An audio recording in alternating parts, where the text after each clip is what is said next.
बिस्मिल्लाहिर्रहमानिर्रहीम। इस वीडियो के अंदर हम 7 डेफिनेशंस के बारे में पढ़ेंगे। सबसे पहली डेफिनेशन है फार्माकोडायनामिक्स। फार्माकोडायनामिक्स के बारे में पढ़ेंगे। दूसरी डेफिनेशन हमारे पास है फार्माकोकाइनेटिक्स।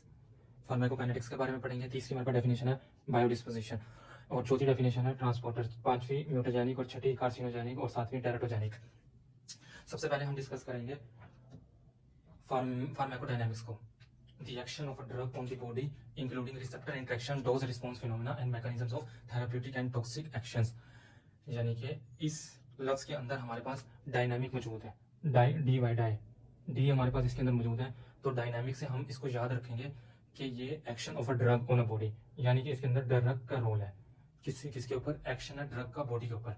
एक्शन है ड्रग का बॉडी को, तो जिसके अंदर receptor interactions, dose response phenomena and mechanism of therapeutic and toxic action, यानी जिसके अंदर हम ड्रग का एक्शन देखेंगे बॉडी के ऊपर, यानी ड्रग का क्या रिसेप्टर इंटरेक्शन होगा, क्या उसका डोज रिस्पॉन्स होगा, फिनोमेना होगा, और क्या मैकेनिज्म होगा थेराप्यूटिक का और टॉक्सिक एक्शन, और क्या उसके थेराप्यूटिक इफेक्ट होंगे और क्या उसके ड्रग के टॉक्सिक एक्शन होंगे। ठीक हो गया? ड्रग का क्या इफेक्ट होगा बॉडी के ऊपर, उसकी ओवरऑल डिस्कशन को हम फार्माकोडायनामिक करते हैं, जिसके अंदर 4 चीजें सबसे ज्यादा फेमस है। ड्रग का और रिसेप्टर का क्या इंटरेक्शन है, और डोज और रिस्पॉन्स फिनोमिनन क्या है, और मैकेनिज्म है थेराप्यूटिक और टॉक्सिक एक्शन का, क्या उसके थेराप्यूटिक इफेक्ट होंगे और क्या उस ड्रग के टॉक्सिक इफेक्ट होंगे। दूसरी डेफिनेशन के अंदर फार्माकोकाइनेटिक्स आ जाएगा। इसके अंदर फार्माकोकाइनेटिक है ना, तो काइनेटिक का ताल्लुक बॉडी के साथ होता है। हमारी बॉडी मूवेबल होती है, तो काइनेटिक से लफ्ज आप याद रखो। काइनेटिक से लफ्ज याद रखो मूव का मूव, और मूव से लफ्ज याद रखो बॉडी। ठीक हो गया? काइनेटिक के अंदर लफ्ज मूव का मतलब हरकत, बॉडी हमारी हरकत करती है, तो एक्शन, बॉडी का जो एक्शन होगा ना ऑन दी ड्रग, बॉडी का क्या एक्शन होगा ड्रग के ऊपर, जिसके अंदर इंक्लूडिंग बॉडी कैसा इफेक्ट शो करेगी ड्रग के ऊपर, क्या रिएक्ट करेगी जब ड्रग उसके अंदर जाएगी, तो वो सारा कुछ हमारे पास फार्माकोकाइनेटिक्स के अंदर आ जाता है। जिसके अंदर सबसे पहले बॉडी का बिहेवियर जो होगा ना, वो absorption, distribution, metabolism and elimination, 4 तरह के रिस्पॉन्स शो करेगी बॉडी ड्रग के अगेंस्ट। सबसे पहले एब्जॉर्प्शन, डिस्ट्रीब्यूशन के ड्रग की एब्जॉर्प्शन, ड्रग कैसे पूरी बॉडी के अंदर एब्जॉर्ब होगी, ड्रग कैसे डिस्ट्रीब्यूट होगी पूरी बॉडी के अंदर, और ड्रग का मेटाबॉलिज्म क्या होगा बॉडी के अंदर, और ड्रग किस तरीके से एलिमिनेट होगी बॉडी से। तो ये 4 मेजर प्रोसेसेस जो कि बॉडी शो करेगी ड्रग के ऊपर, उस पूरी स्टडी को हम जिस टर्म के अंदर लेंगे उसको फार्माकोकाइनेटिक्स कहते हैं। Elimination of a drug can be achieved by metabolism और by excretion of the water. ठीक हो गया? एलिमिनेशन, जो ड्रग की जो एलिमिनेशन होती है ना, वो 2 तरह से होती है, बाय मेटाबॉलिज्म के थ्रू, और फिर दूसरा अफसर उसके ऊपर होता है एक्सक्रीशन के थ्रू। एलिमिनेशन ऑफ ड्रग की एलिमिनेशन अचीव होती है 2 तरह से। पहले वो ड्रग मेटाबोलाइज होती है, फिर वो ड्रग एक्सक्रीट होती है। अगर हम तीसरी डेफिनेशन के बारे में बात करें बायोडिस्पोजिशन की, तो ये वाली टर्म यूज होती है, this term use to describe the process of metabolism and excretion.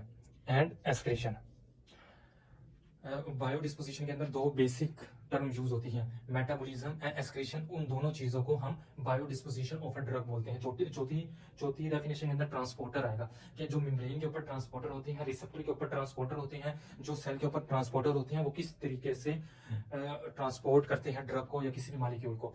इसकी डेफिनेशन के अंदर स्पेशलाइज्ड मॉलिक्यूल, एक स्पेशलाइज्ड मॉलिक्यूल होता है, एक प्रोटीन का होता है बना हुआ, होता है ये एक स्पेशलाइज्ड मॉलिक्यूल होता है। यूजुअली एक प्रोटीन होता है जो कि कैरीज, कोई भी ड्रग ले लो या ट्रांसमीटर ले लो या कोई भी अदर मॉलिक्यूल होता है cross membrane, in which it is not permeable, जिसके अंदर ये परमिएबल नहीं होता। यानी एक ऐसा ड्रग का मॉलिक्यूल या ऐसा ट्रांसमीटर या ऐसा मॉलिक्यूल जो कि मेम्ब्रेन के थ्रू परमिएबल नहीं होता, वो ट्रांसपोर्टर के थ्रू अपने एक जगह से दूसरी जगह जाता है।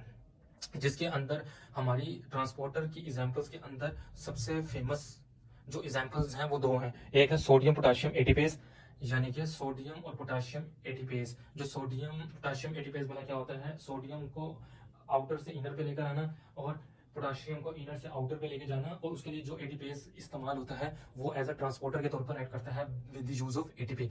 दूसरा हमारे पास सीरोटोनिन रीअपटेक ट्रांसपोर्टर होता है।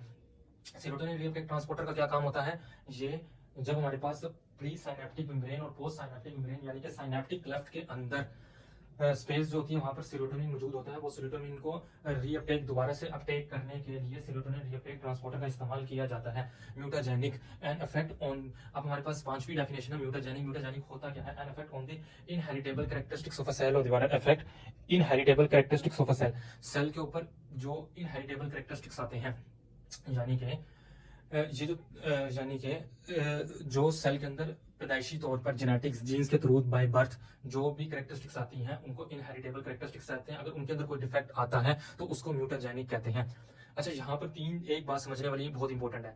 यहाँ पर तीन डेफिनेशन ऐसी हैं जो कि अपने आप में इंटरलिंक है। उन तीन को समझने की जरूरत है। सबसे पहले उसके अंदर है, एक है म्यूटाजेनिक, ठीक हो गया म्यूटाजेनिक, दूसरी है कार्सिनोजेनिक, तीसरी है टेराटोजेनिक। इन तीनों को आपस में डिफ्रेंशिएट करना बहुत ज़रूरी है और बहुत आसान भी है और किया जा सकता है। ये टर्म अलग अलग चीज़ों के लिए इस्तेमाल होती हैं। हमने सबसे पहले ये समझना है कि म्यूटाजेनिक क्या, वो तो समझ में आ गया हमने। कार्सिनोजेनिक होती हैं, किसी के अंदर मैलिग्नेंट कैरेक्टरिस्टिक्स सेल्स के अंदर या टिश्यू के अंदर इंट्रोड्यूस कर दिया जाए तो उसको कार्सिनोजेनिक बोलते हैं। और टेराटोजेनिक क्या होते हैं, ये इफेक्ट होता है ऑन दी, जब बेबी की डेवलपमेंट हो रही होती है यूट्रस के अंदर, उसके अंदर जब कोई इफेक्ट आ जाए, कोई खराबी आ जाए, कोई ड्रॉबैक आ जाए, तो जिसकी वजह से एबनॉर्मल स्ट्रक्चर आ जाए, फंक्शन आ जाए बेबी के अंदर, और वो जर्नी हेरिटेबल ना हो, यानी कि यूट्रो डेवलपमेंट जब हो रही होती है बॉडी के अंदर और ये और ऑर्गेनिज्म के अंदर, जिसकी वजह से एबनॉर्मल स्ट्रक्चर आ जाए, फंक्शन आ जाए, और वो नॉट जर्नी हेरिटेबल, वो हेरिटेबल ना हो, क्योंकि हेरिटेबल यानी पैदाइशी ना हो, बस डेवलपमेंट के दरमियान थोड़ी बहुत चीज आ जाए। जरा इसको ध्यान से समझते हैं कि म्यूटाजेनिक, कार्सिनोजेनिक और टेराटोजेनिक, इन तीनों के बारे में हमें क्या पता चला। सबसे पहले हमें म्यूटाजेनिक के बारे में पता चला है कि म्यूटाजेनिक के मतलब ये है इनहेरिटेबल कैरेक्टरिस्टिक्स होती है, यानी कि पेरेंट्स से बेबी के अंदर बाय बर्थ आती हैं, उनके जीन्स के थ्रू आती है, म्यूटेशन होती है जीन के अंदर, और इसको हम टेस्ट कर सकते हैं माइक्रो ऑर्गेनिज्म अमीज टेस्ट के थ्रू। हमें पता चल जाता है कि कोई जीन के अंदर म्यूटेशन आई है, डीएनए के अंदर म्यूटेशन आई हुई है, जिसकी वजह से हम उसको म्यूटेशन से लफ्ज डिराइव हुआ है म्यूटाजेनिक, ठीक हो गया।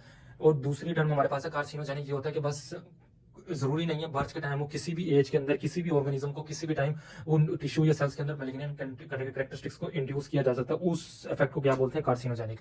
तीसरा जो टर्म होती है वो टेराटोजेनिक होती है। टेराटोजेनिक का लफ्ज हमें बता रहा है कि बॉडी का एबनॉर्मल फंक्शन हुआ है या एबनॉर्मल डेवलपमेंट हुई है, ये कहाँ पर हुई है, ये यूट्रस के अंदर हुई है, यानी जब वो डेवलपमेंट हो रही थी, इसी वजह से हम उसको टेराटोजेनिक कहते हैं, जो कि डेवलपमेंट के थ्रू यूट्रस के अंदर जो इफेक्ट आते हैं, जो एबनॉर्मल स्ट्रक्चर आता है, फंक्शन आता है, उसको हम टेराटोजेनिक के टर्म के अंदर बोलेंगे। और ये हमारे पास नॉट इनहेरिटेबल होती है, यानी हेरिटेबल जो विरासती तौर पर नहीं आता, बस डेवलपमेंट के अंदर चेंजेस आ जाती है बॉडी के अंदर। अगर हम जल्दी से इस सारी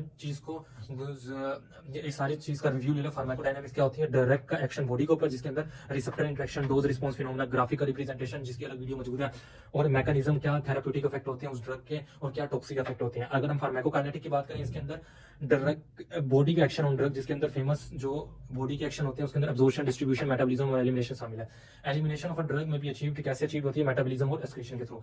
बायोडिस्पोजिशन, this term used to describe the process of metabolism और एक्सक्रीशन, ये दो टर्म इसके अंदर आ जाती है। बायोडिस्पोजिशन, ट्रांसपोर्टर एक ऐसा मॉलिक्यूल होता है, यूजुअली एक प्रोटीन होता है जो कि ड्रग को कैरी करते हैं। ट्रांसमीटर होते हैं और अदर मॉलिक्यूल होते हैं क्रॉस मेम्ब्रेन के थ्रू, जो कि परमिएबल नहीं हो पाता मॉलिक्यूल, वो फिर ट्रांसपोर्टर के थ्रू अंदर बाहर आता है।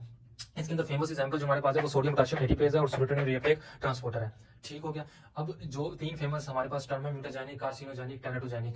म्यूटाजेनिक वो होती है जो हेरिटेबल होती है, जो पेरेंट्स जो हेरिटेबल होती है, इनहेरिटेबल होती है, जो कि पेरेंट्स से बेबी के अंदर आती है, क्योंकि म्यूटेशन आ जाती है डीएनए के अंदर। इसकी वजह से इसका टर्म यहीं से डिराइव म्यूटाजेनिक ड्राइव हुआ, और इसको हम टेस्ट भी कर सकते हैं माइक्रो ऑर्गेनिजम्स को, जिसके अंदर डीएनए म्यूटेशन आती है।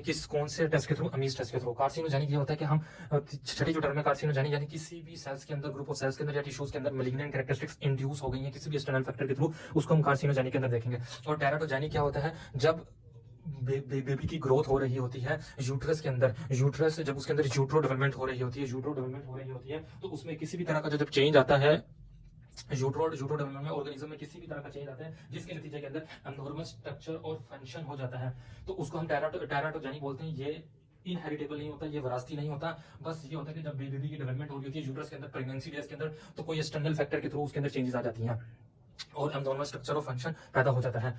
Thank you very much.